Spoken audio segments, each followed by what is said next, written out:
Thank you, gentlemen, for being here today. Yesterday, I joined a bipartisan group of lawmakers to advocate for some incredible women who really do deserve to be honored. They are the Women Air Force Service Pilots, otherwise known as WASPs. And Secretary, you know where I'm going with this. It is a travesty that these women who are pioneers in military aviation had the honor of having their ashes inurned at Arlington National Cemetery revoked last year, during the same year that historically you opened up positions that had been previously closed in combat to women. So I would like to see that addressed, and the Pentagon should do the right thing and honor these women by restoring their rights to have their ashes inurned at the National Cemetery. And it's my understanding that a waiver can be done for these women to do so. So I would encourage you to do that. I'd like to see that action taken. They are part of America's greatest generation as well. So Secretary Carter and General Dunford, I will submit a record or a question for the record and would love to have a forthcoming response from you on this issue. It is something that we are very passionate about and making sure that women are honored as well. So first, Secretary Carter, I do continue to remain concerned about the lack of capacity and capability provided to EUCOM in order for it to perform its critical mission of defending our nation and our allies, and especially as we look at Russian aggression, and we've heard a number of members speak on that today. General Breedlove has come before our committee multiple times stressing the need to enhance our capacity and capability for EUCOM to match the threat of both Russian aggression and transnational terrorism.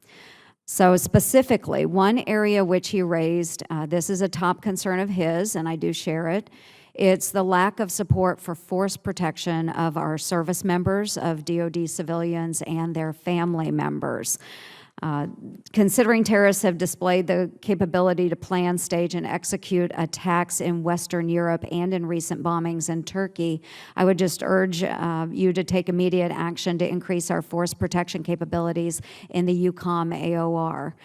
So with that, there is a request to quadruple funding for the European Reassurance Initiative in fiscal year 17, and specifically, Secretary and General Dunford, how will you build capacity and capability to enhance our force protection in that area and EUCOM's warfighting functions to better counter Russia's aggressions as well as transnational terrorism? Thank you, Senator. First, I look forward to answering the question on the very Thank first you. I appreciate it. Issue, and thank you for that. And secondly, both the issues you raised with respect to Europe are serious ones that we're adjusting to, and I'll say how. With respect to Russia and the potential for Russian aggression, outright aggression, or the kind of little green men hybrid warfare phenomenon that we saw. That's why we're quadrupling the European Reassurance Initiative. And to what it pays for the rotational presence of forces in Europe, including in border states that border Russia. It provides for increased prepositioning of heavy equipment there and also in Germany and elsewhere.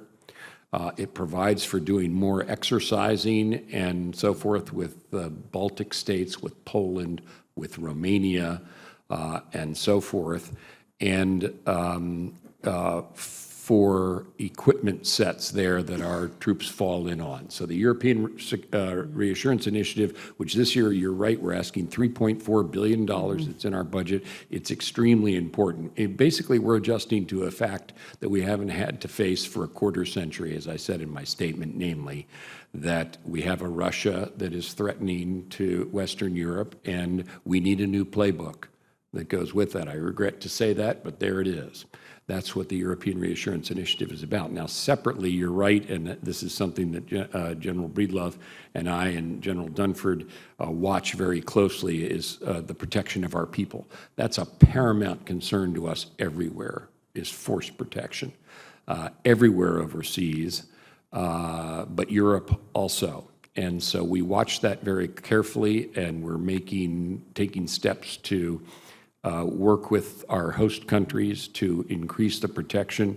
We're taking steps ourselves with our own people, procedural and technical steps. We can go into them with you in another setting, but it's extremely important. Our people are protecting us.